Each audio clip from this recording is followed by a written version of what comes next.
আজকে আমি রান্না করব গরুর গোশত দিয়ে বুটের ডাল।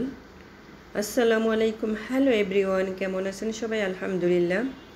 গরুর গোশত নিয়েছি হাফ কিলো, ফ্যামিলি সাইজের কাটাই ছিল। পেঁয়াজ কুচি হাতে ভেঙে নিচ্ছি, এলাচ, দারচিনি, তেজপাতা,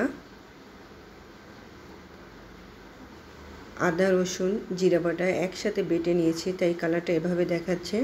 পোস্ত বাটা, শুকনো মরিচ বেটে নিয়েছি, ঠকঠকে লাল দেখাচ্ছে।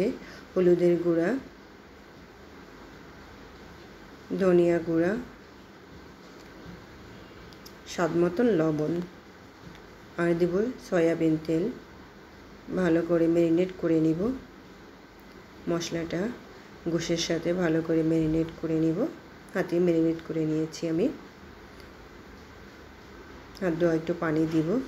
এখন বুটের ডালটা আমি ভিজিয়ে রেখেছি, অনেক সময় ধরে ভিজিয়ে রেখেছি। গোশতটা চুলায় বসিয়ে দেব হাই হিটে রেখে। গোশত থেকে অনেক পানি বের হয়েছে, এই পানিতে প্রথমে আমি কষিয়ে নিব। অনেক পানি বের হয়েছে গোশত থেকে, আবারও ঢেকে দিব। পানিটা প্রায় শুকিয়ে আসছে। গোশত থেকে যে পানিটা বের হয়েছিল নেড়ে চেড়ে দিব, তা নাহলে নিচে লেগে যাবে। এখন কষানোর জন্য কিছু পানি দিব, কারণ গরুর গোশত অনেক কষাতে হয়, এটা অনেক শক্ত থাকে। আবারও ঢেকে দিব। কিছুক্ষণ সময় পরে ঢাকনা খুলে যে পানিটা আমি দিয়েছিলাম সেই পানিটা শুকিয়ে গেছে। নেড়ে চেড়ে এখন বুটের ডালগুলো ধুয়ে রেখেছি, এগুলো দিয়ে আমি কিছু সময় কষিয়ে নিব। খুব ভালো করে কষিয়ে নিব।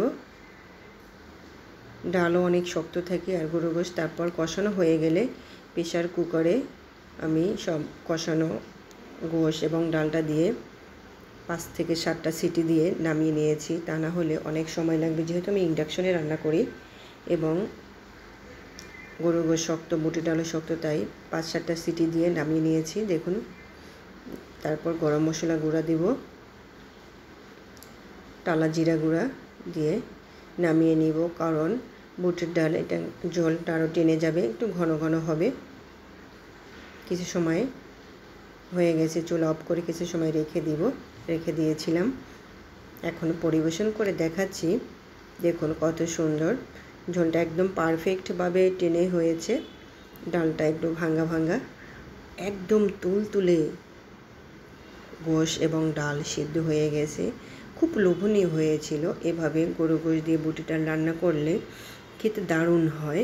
আমি প্রায় এভাবে রান্না করি, আপনারা এভাবে ট্রাই করে দেখবেন কত স্বাদ। আমার রেসিপি যদি আপনাদের ভালো লেগে থাকে, লাইক কমেন্ট শেয়ার করবেন। ইউটিউব থেকে দেখলে চ্যানেলটি সাবস্ক্রাইব করে পাশে থাকবেন, বেশি বেশি সাপোর্ট করবেন। ফেসবুক পেজ থেকে দেখলে পেজটি ফলো দিবেন। আল্লাহ হাফেজ।